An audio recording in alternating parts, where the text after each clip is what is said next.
অনেকগুলো বিষয় সামনে আছে, তবে সম্প্রতি যে বিষয়টা নিয়ে আলোচনা হচ্ছে, আমি যে মানবিক করিডোর বিষয়ে আপনার মন্তব্য শুনতে চাই। যে এই মানবিক করিডোর নিয়ে আমরা 3 রকম মন্তব্য শুনেছি। প্রথম তো পররাষ্ট্র উপদেষ্টা একরকম বলেছেন, নীতিগতভাবে তিনি সম্মত হয়েছেন জাতিসংঘের প্রস্তাবে। তারপর আপনি বলেছেন যে এটা ব্যাখ্যা দিয়েছেন যে না, ওরকম কোনো সম্মতির ব্যাপার আসেনি। নিরাপত্তা উপদেষ্টার কাছেও আমরা একরকম শুনেছি। তো আসলে এটা কি একরকম পিছিয়ে যাওয়া, যখন অনেকেই সমালোচনা করলেন যে মানবিক করিডোর দেওয়াটা আমাদের জন্য ঠিক হবে না, সেই জায়গা থেকে পিছিয়ে যে আপনার মন্তব্যটা করা, নাকি সরকারের ভেতরে আপনার আরও সরকার আছে, বিষয়টা কেমন, কীভাবে কাজ করছে? কনসিস্টেন্টলি একই কথাই বলছি। যেটা হয়েছে যে যারা বাইরের থেকে এটার ব্যাখ্যা করছেন তারা অনেক বেশি ব্যাখ্যা করছেন।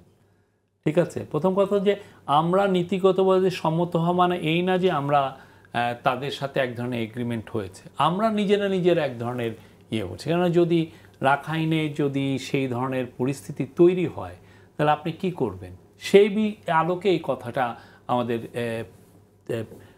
ফরেন অ্যাডভাইজার বলেছিলেন। পরবর্তীতে আজকে আপনি দেখেন উনি কিন্তু আরও ভালোভাবে ব্যাখ্যা করেন যে না, আমাদের তো এই ধরনের কোনো ইউএনের সাথে কোনো এগ্রিমেন্টই হয়নি। ঠিক আছে, কিন্তু কথা হচ্ছে যে যদি ইউএন আমাদের কাছে বলে যে আমরা মায়ানমারের সাথে কথা বলছি, তোমাদের সাথে কথা বলছি, এইখানের মানুষগুলো খুব বিপদে আছে, তাদের হিউম্যানিটেরিয়ান নিড দরকার, আমরা হিউম্যানিটেরিয়ান চ্যানেলে তাদেরকে আমরা কিছু খাদ্য পাঠাতে চাই, তো সেই ব্যাপারে আমাদের কথা হচ্ছে যদি ইউএন এটা করে, সেই জন্য যদি ইউএন করে তাহলে সেক্ষেত্রে আমরা সম্মত আছি, এই আলাপটাই হয়েছে। তো এটাকে অনেকে এর মধ্যে প্রক্সি নিয়ে আসছেন, আমরা কার হয়ে প্রক্সি করছি, অনেক কিছু, মানে একটা প্রিম্যাচুর জিনিসকে অনেক বেশি মাত্রায় যে পলিটিক্যাল পার্টিগুলো বা অনেক কমেন্টেটর অনেক বেশি এক্সপ্লেন করছে। কিন্তু উনি যখন বললেন যে নীতিগতভাবে সিদ্ধান্ত নিয়েছি, সো আপনারা নিজেরা আলোচনা না করে, ডিসিশন না নিয়ে উনি এই কথাটা প্রেসকে বললেন, নীতিগতভাবে মানে কি? নীতিগতভাবে মানে হচ্ছে যে যদি এই ধরনের একটা সমস্যা তৈরি হয় তাহলে ওখানে কিন্তু এটা ছিল না কথাটা, যে যদি এরকম সমস্যা সৃষ্টি হয় তাহলে আসলে আপনি যদি ওনার পুরো বক্তব্যটা দেখেন, উনি কিন্তু ওই আলোকেই কথাটা বলেছেন। হ্যাঁ, ইন প্রিন্সিপাল যদি এমন হয় তাহলে অবশ্যই আমরা এটা দেখবো। এখন আপনি কি মনে করছেন বা সরকারের অবস্থান কি? সরকারের অবস্থান আজকে আমাদের ন্যাশনাল সিকিউরিটি অ্যাডভাইজার, উনি আবার রোহিঙ্গা বিষয়ে হাই রিপ্রেজেন্টেটিভ, উনি একদম ক্লিয়ারলি এক্সপ্লেন করেছেন এটা আমাদের অবস্থানটা কি, আমরা যে কারো প্রক্সি এটা করছি না। পুরো জিনিসটাই আসলে এই ইস্যুটাই রেজ হয়েছে যে রাখাইনের জনগোষ্ঠী যে কি দুর্দশায় আছে, তাদের একটা হিউম্যানিটেরিয়ান নিডের আলোকে এই কথাগুলো উঠছে।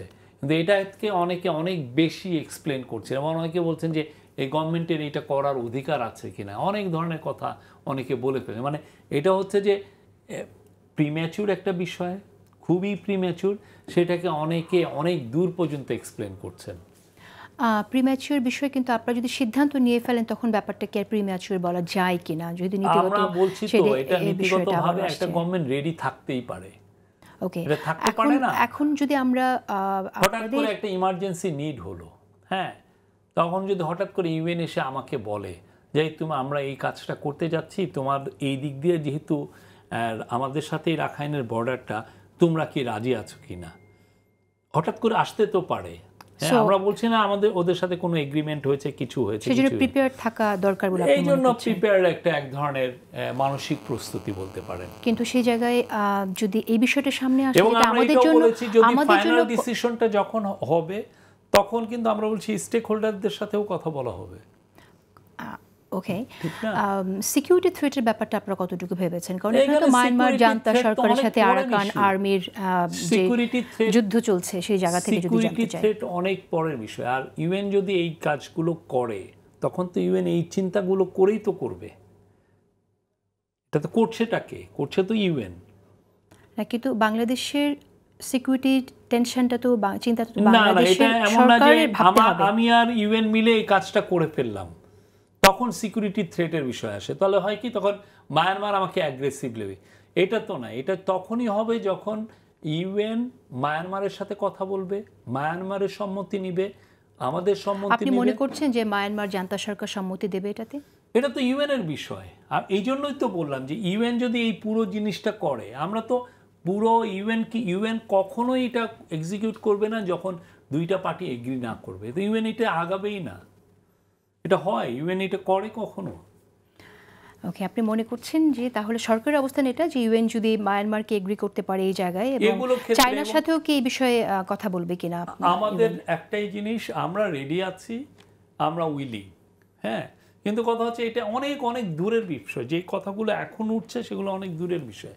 আমরা আমাদের রেডিনেসটা জানাচ্ছি, এই যে এর বাইরে আর কিছু না। কিন্তু আমরা অনেক সময় দেখেছি মানবিক করিডোর দেয়া হলো, সেটা আসলে যুদ্ধের টানেল হিসেবে ব্যবহৃত হয়, এবং সেখানে আরাকান আর্মি যদি বাংলাদেশে চলে আসে, এই পুরো বিষয়গুলো তো অনেক পরের বিষয়। প্রথম কথা হচ্ছে যে ইউএন এটা নিবে কিনা, ইউএন এখানে এফার্টটা নিবে, ইউএন একটা হিউম্যানিটেরিয়ান চ্যানেল করবে, করলে ইউএন কি করে, আপনি টাকা ইয়েটা নিচ্ছেন, টেরিটরিটা কার, মায়ানমারের, অবশ্যই সে মায়ানমারের কনসেন্টটা নিবে, বা ওইখানে যে অ্যাক্টরগুলো আছে তাদের সবার কনসেন্ট নেওয়ার পরে সে বাংলাদেশকে বলবে যে দেখো ওদেরকে আমরা রাজি করিয়েছি, তোমরা কি রাজি আছো, এই তোমাদের এখান থেকে আমরা ওদেরকে কিছু এসেনশিয়াল ফুড। আপনারা কোনো শর্ত দিয়েছেন কিনা সেক্ষেত্রে? এগুলো কোনো, এটা তো অনেক পরের আলাপ। আচ্ছা।